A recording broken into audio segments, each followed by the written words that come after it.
Cheaters, how did karma come back to get you? I work in international live events that take weeks to pull off. I typically coordinate a team that helps install and operate them. I'm close with my co-workers, but we live across the world and fly into every event. I've met most of my co-workers in person, but for this event, we had someone new working sound. I'll call him Clint. I'd seen him in Zoom calls, but we hadn't communicated directly yet. This event was a big one for the company, a headliner with significant partners. There was a lot of money being tossed around. I arrived at the event, got caught up to speed, met Clint, and got to work. One by one, my co-workers were sent off to other events. Clint and I were left to finish everything up, but bad weather and huge letdowns by one of our vendors had us in hot water. We started working 15 to 20 hours each day to get everything done on time.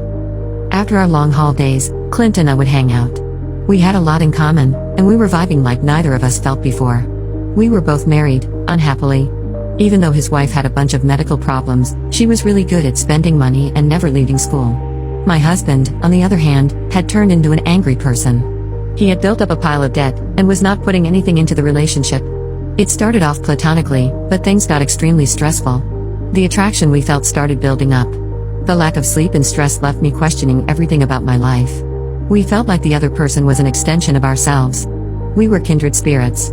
Slowly, Clint started making moves. Suddenly, dinners were turning into dates, and we were hanging out in each other's hotel rooms. We crossed many lines, but right as we crossed the final one, my brain kicked back in, and we decided to take care of our lives before going further.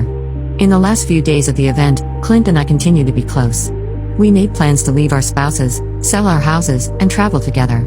We created a bucket list of places to go and things to do and see together. We even talked about eventually building a little cabin. Clint had planned on getting a tattoo dedicated to me when he returned home. At the end of the event, we went our separate ways and kept in touch virtually. We crossed boundaries, and we agreed we wouldn't tell our partners about the affair as they each had mental health issues. We planned to divorce them and move on with our lives. After a few days at home, I talked to my husband, and I asked for a divorce. I told him I wanted to move away and start my life over. Clint spoke to his wife, but things ended up being messier for him. She was volatile, and her family made it difficult for Clint to leave her outright.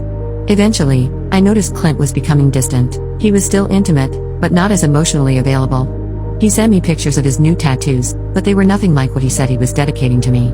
Alarm bells were going off in my head, but I kept plodding along, planning mine and our escape.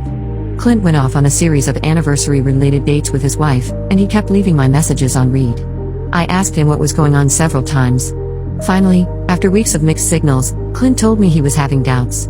We video chatted during work, and he told me he owed it to his wife to try and make things work. Now I'm left to pick up the pieces of my own life. Most of my friends are my co-workers, so I have no one to talk to about my heartbreak. I don't have the money to fix my problems at home or to leave and live alone in another country. There's no going back with my husband, as I know it would be wrong, and I'm no longer interested in continuing the relationship.